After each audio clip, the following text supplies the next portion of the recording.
There were two casualties of AVG, two AVG casualties after it was disbanded, right? It was PTAC and another person. Is that Yeah, right? shambling. Can you tell us about that? Like they stayed Yeah, on? yeah, it was a sad deal too because the, I was up there. We were up at a place called Pashayi. It's outside of Chungking, and I went and I was down talking to the old man. He called me in there. He wanted me to go around and get volunteers to extend their contract. And PTAC came in there, had his suitcase packed.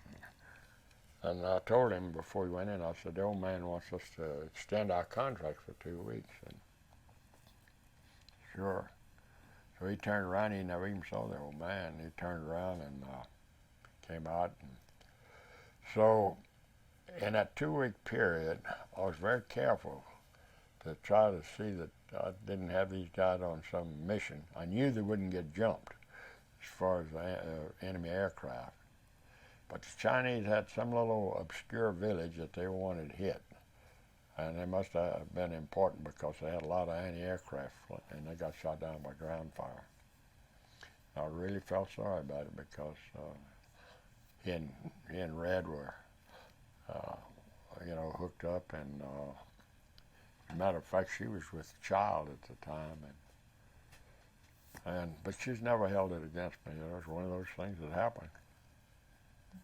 Um, Life was pretty difficult for those who decided not to continue serving, right? They were promised passage back to the States, but yet there was, I understand, an order that it would be made as difficult as possible for them to get back. Is that correct? Yeah, they did make it real tough. This guy, General Bissell, he talked to these people. I wasn't there. I was out in East China, but he tried to tell these guys that if you don't join up, they're going to draft you as soon as you get off the boat, and we're not going to help you get home and everything. And that's true. He kept his promise. I mean, except the guys knew better that you just don't draft you when you get off the boat, So, but he made it difficult for them to get home, and it was really terrible. But a lot of our guys stayed over. After our group broke up, a lot of them went to work for Chinese National Airways. We made a lot of money too. In those days, there was nothing, no customs, anything back and forth, and they took advantage of a lot of this stuff. CNAC was instrumental in AVG's survival in lots of sense. They were ferrying supplies and parts and all that, weren't they? The who now? CNAC, CNAC. Yeah. Yeah. Oh yeah. Can you tell us about that? Yeah. Because I don't think too many people think about, or their role hasn't been really highlighted that much. Well, yeah. Can you tell us exactly, give us an example, what kind of parts they were bringing over and how far they were flying? Yeah. Well, you see, the transport. What people got to understand is that if it weren't for the transport supporting us, we couldn't go anywhere. These guys. And coming across the hump there, it was so dangerous, The weather conditions were real bad, and of course the Japanese had moved up into Burma, so if the weather was good, they'd have to go way up north in the mountains to come across. If the weather's bad and they're on instruments, then they could go the lower right there. But those guys, they were carrying fuel primarily and ammo. And the C-47 may carry 15 drums of gas, which is very little. It's like a frog in a well. I think we had about. I think it took them. I forget. It was almost two drums. You'd have to take almost 3 drums of gas to lay down 2. And so it was really difficult because you had to load these guys up down there, and for their trip over and the trip back. But these guys that were flying the hump, they really had a tough time. Matter of fact, Dick Rossi, I think he flew the most trips, over 700 trips across that hump, and Schilling flew a whole lot of them. But our guys, a lot of them stayed right there, and boy, they were making money like you wouldn't believe. You know. I want to ask you. There was an instance where the pilots tendered their resignation because they didn't want to fly these low-lying missions that they felt weren't worth it. Right? Well, that's the thing in that Fayhoo film that I told you, there's something in that I really objected to. What happened? Well, in the long version of that, they interviewed R.T. Smith and Chuck Holt and some of the guys, but the third squadron, Harvard Olson had a petition, and he got his guys to sign that petition. They wouldn't want to fly those missions. Well, my squadron, they all said, we'll fly that mission. We'll fly it. We're at war, and this is what they said it was necessary to. And Bob Neal, the first squadron, he sent a wire down. I said, if those guys don't want to fly the mission, bring us down there, we'll fly it. But the third squadron was really kind of funny. They, like when I asked for volunteers to extend the contract, they all went home. None of them volunteered to stay. Third squadron. But R.T. was talking about with the old man, but they never tell the other side of it that my people, they said they'd fly the mission. We wouldn't sign it. And that's what kind of makes me mad. It should have been balanced, to let them know that there were some people there that would have flown that mission. As a matter of fact, we did, except that the weather got bad and it never came off, and it wasn't any that big a deal. People build it up as a big deal because it's a controversial thing, but really we had no. 3 or 4 days later, we were out of there. The Japanese overran the base. Can you tell us about the ground crew? I read some of your comments on the website saying that if it weren't for the ground crew, it wouldn't be possible. Can you tell us how creative they were out in the field after bombing missions, the planes coming back? I mean, it's not bombing missions, but after the P-40s coming back. Can you give us an idea about that? Oh, yeah. We had the finest ground crew in the world. We couldn't have wiggled without them. I mean, these guys were so professional. These guys would work an airplane, go out and have to have an engine change or something. 3 guys would go out there with it and work all night long and have that airplane ready the next day. And I can't say enough for our ground people. We had such few people. For instance, my squadron that I activated after our group broke up, I had one of the squadrons, the Panda Bears, like that. That broke up.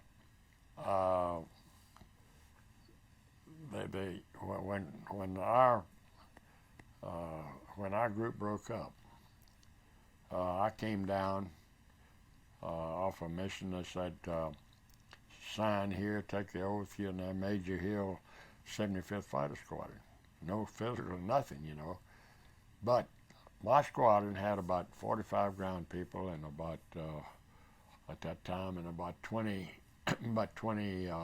or 3 pilots. Well, the 75th that I activated, doing the same thing, I just put another hat on and doing the same thing I did the day before. It required something like 267 ground people and about 35 officers to do the same thing. That's why we were so effective, because there's 2 reasons. One is that we knew where we were going. We had a positive objective, which is very important. Today we got these nebulous things that you can't get your teeth into. If you give an American an objective and he can go from A to B better than anybody in the world, nobody can do it better than we can.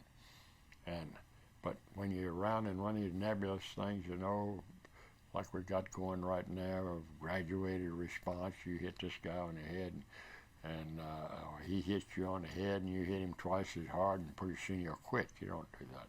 You go right for the throat. And that's what we haven't done. We never seem to learn. Was it strange that practically overnight you had quadruple the resources, what you were saying earlier, and then compared to what you were making do with in the AVG? Oh, yeah. Was that a strange feeling to actually see? That was quite a shock, yeah. Quite a shock, yeah. Gosh, even as a full colonel, I wasn't making what I was making the AVG. I was making $750 a month, as a squadron leader, hell, as a full colonel, I was just making about the same. So, but coming on up to that, see, one thing, Ed Rector and me and two other guys, we jumped an observation plane, and the four of us got on him, and we finally worked him down, and he hooked his wing in a tree. Nobody could hit him, I'm sure. We were real lucky we didn't run into each other, because everybody's trying to get him, He hooked his wing in a tree and rolled up and caught on fire. So we split that $500 bonus 4 ways, $125 apiece. Well, that doesn't sound like much, but I can tell you that was my pay when I left the fleet, for a month's pay as an ensign. So it had a lot of money in those days. And to ask you, when the AVG was disbanded, you attended the farewell party, right? The Changs were there. Were you there? No, I was out in East China. I just came down off a mission. We were still very much engaged because the Japanese came in right the next day, and as I say, the AVG was the 23rd Fighter Group for about 2 weeks to give us a chance. Otherwise, we'd walk off and leave the airplane sitting on the field. They never had brought the people in. They just said, as of the 4th of July, you no longer get any support. How did that make you feel? Well, I thought it was dumb. But I could also see if they were going to... we had a second AVG on the way, but that hump tonnage was so small, You go from what I was telling you about the 45 people and about 35 ground people in the squadron to this large, over 300 people. Somebody's got to supply those. And, of course, all that stuff had to come over the hump at that time, and the tonnage was very critical. But they had another outfit on their way over there, and they got stopped in Australia. What did you guys do to kill time? I mean, when you guys were in these alert shacks, did you guys play poker? Did you drink? I mean, what was it like? To kill time, waiting for... Kill time? Yeah, before the Jing Baos. Can you tell us? Yeah, we played a lot of cards. We played a lot of cards, and we had Red Dog and some of the guys shooting craps, and we didn't have any good whiskey to drink. That was a big problem. We had that Chinese wine, and the French priests up there made a drink called, I don't know, we called it tiger milk. It's an absinthe drink, and that was the real stuff. It was made out of wormwood. I mean, there was a base in it, and that stuff is outlawed here in the country. They have absinthe, but not made with wormwood. You'd be walking on the ceiling, But you pour it in there. It's kind of a clear liquid. Then you pour water on it, and it turns to milk. It turns a real milky color. And that stuff was really potent. But then, of course, the other Chinese wine was a misnomer, like Baigar or the Manlin. They called it over there. Over in Taiwan, they call it Galian. What was Hostel Number 1 like? The what? Hostel Number 1? Oh, Hostel Number 1?